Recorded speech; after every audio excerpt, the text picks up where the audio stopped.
All right, so I'm sitting here with Father Michael Oleksa, and yesterday in his cross-cultural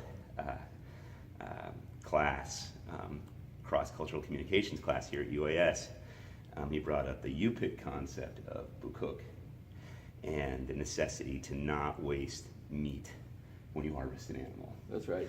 And I thought it would be interesting to compare and contrast the Western approach to the necessity for not wasting meat to the native or Alaska Native approach, UPIC approach to not wasting meat.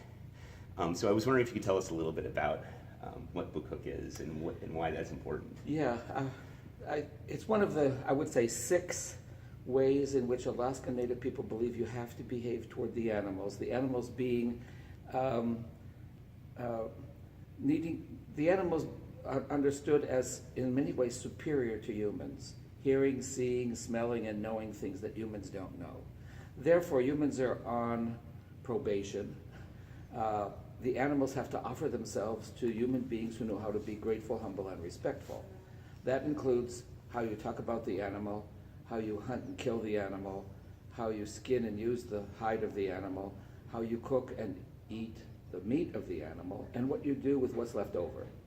And you have to be able to know and observe the 6 protocols on those 6 levels in order to ensure the goodwill and the self-sacrifice of the animals, because if they decide they don't want to give themselves to that particular hunter, that hunter and his community may go hungry, could starve. Right. So it's up to everyone as a community to observe those protocols. So how you talk about the animal before you even go hunting, how you prepare your weapons, keeping them clean and even making them beautiful in the old days. And then how to kill the animal without causing it undue pain and suffering. And then finally, when it comes to cooking and eating, this is a concept foreign to Western culture, to Bukook.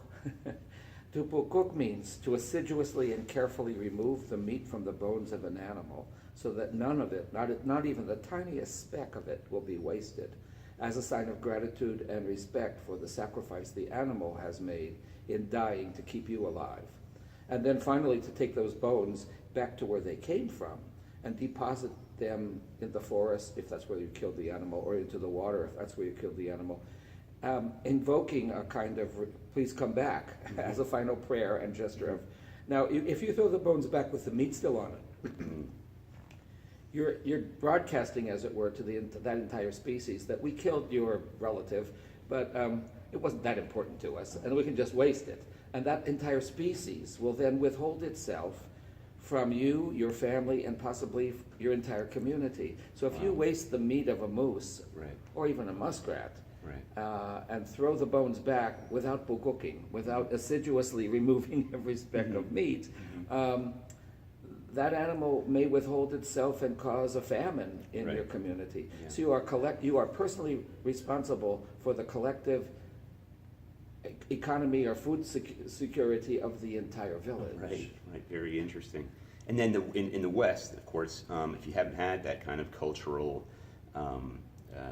traditional learning in terms of that approach to harvesting wild game, you might think that the reason, besides just wanting to have as much meat as possible in your freezer, is to make sure you don't get a ticket from Fish and Game.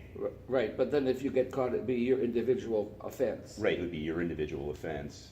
But for a Native Alaskan, wasting would be a cosmic catastrophe. Exactly. What a difference culturally. Yes, Thank you so much, Father Oleksa. I appreciate that. Certainly. Great.